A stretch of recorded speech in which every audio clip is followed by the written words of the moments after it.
Hello, this is my second video on the agencies of socialization, this one dealing with peer groups and the mass media. I will need at some point in the future to add a lot more on the socializing role of social media, but for the moment that is a topic for another day.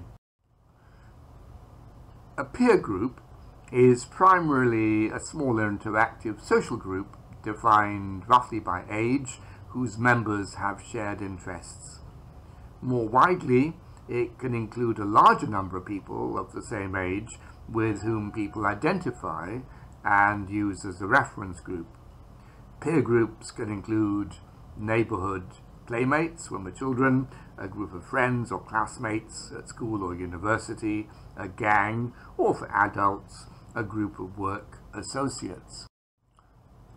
For children, peer groups have an important social influence distinct from family and formal schooling. At home and in school, socialization occurs under the general supervision of adults, but the peer groups represent an escape from adult supervision. They are free from the structured inequalities of age. Here, amongst other children of a comparable age, individuals are able to develop their own social relationships and sense of self. Each peer group has its own patterns of behavior and values, and these are independent from those of the family and school, and possibly even in conflict with them. For many teenagers, and even some children, the peer group is the locus for experimentation with activities such as smoking, drinking and drug use, which are forbidden at home and at school. They may also be where children share information, and often misinformation, about taboo topics such as sex. For younger children, the peer group is also where they learn traditional games, many of which have been passed on from generation to generation of children, although with modern electronic games replacing traditional patterns of play, that may no longer be the case.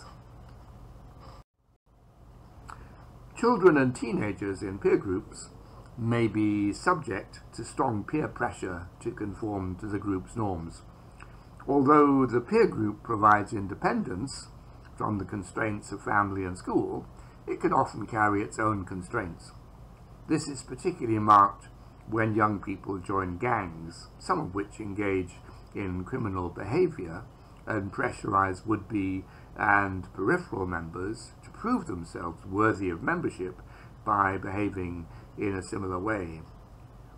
Peer groups can also become substitute families in contexts of partial social breakdown, as in countries devastated by war, in which many adults have been killed, and children are forced to band together to ensure their own physical survival, as was common in some parts of Europe at the end of World War II, or in many modern cities in which there are large numbers of street children who have left or been abandoned by their families and live in environments of widespread poverty and inadequate social welfare. Peer groups also play a role in the secondary socialization of adults, as with groups of work associates who develop their own particular work cultures, reinforcing each other's behaviors and informally inducting new members into the prevailing norms of the group, including behaviors which may be regarded as unethical by wider society, such as recent cases of journalists who hack the telephones and computers of possible informants. Finally, the mass media, a topic I need to talk about in much more detail in some future video.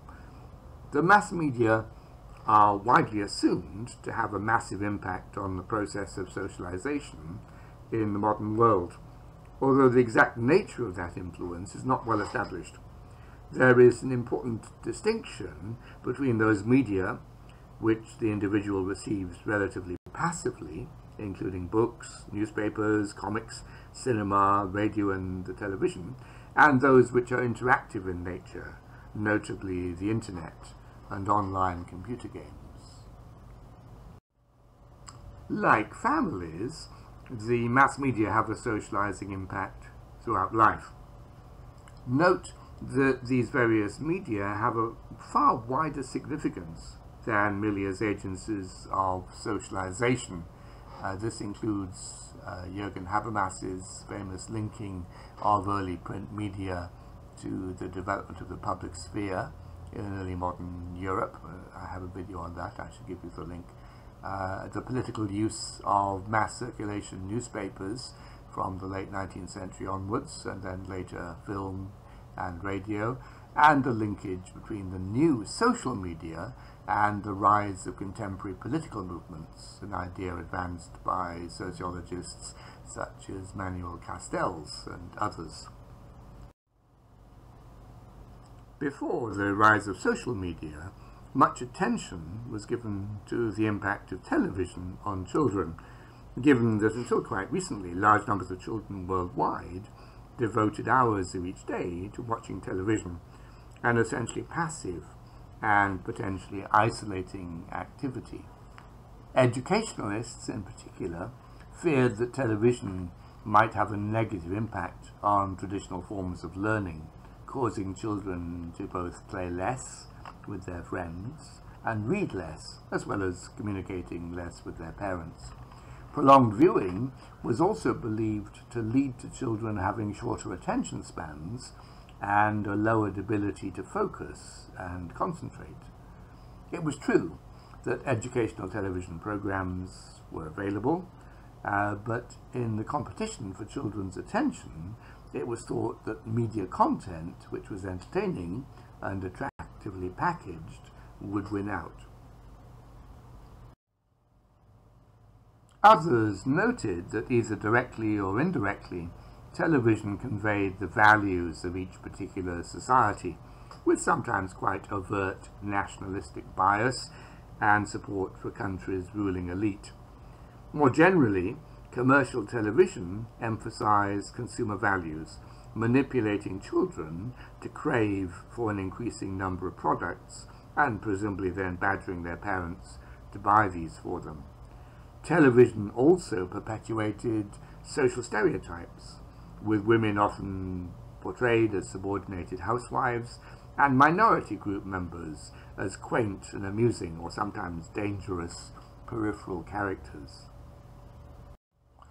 At a global level, the dominance of Western, and particularly American, television companies and programming has been resented in some countries, where it is seen as an indirect way of promoting Western values and influence. This has sometimes resulted in the banning of imported Western programs and the creation of local alternatives. Again, religious groups have protested about the often frequent portrayals of sexual themes on television, and many, including a lot of social scientists, have suggested that screen violence has a damaging impact on some children and teenagers. Many of these issues, nationalistic and political bias, gender and ethnic stereotyping, and the spread of Western values, have also been raised in relationship to the international market for films. Incidentally, it should be noted that print media, the oldest of the modern mass media, still has an impact, most spectacularly with the recent series of Harry Potter books, which then sold over 500 million copies worldwide, and were widely credited by some commentators with encouraging more children to read and providing them with positive role models. The impact of the internet and online games have also now attracted much attention, although as yet perhaps with few certain answers. As these are interactive media, they are much harder for governments and other censors to control, and their impact is necessarily less predictable. There are major concerns about the ease with which children can access pornographic and violent images online, and about the possibilities of online bullying between children and cyberstalking by adults.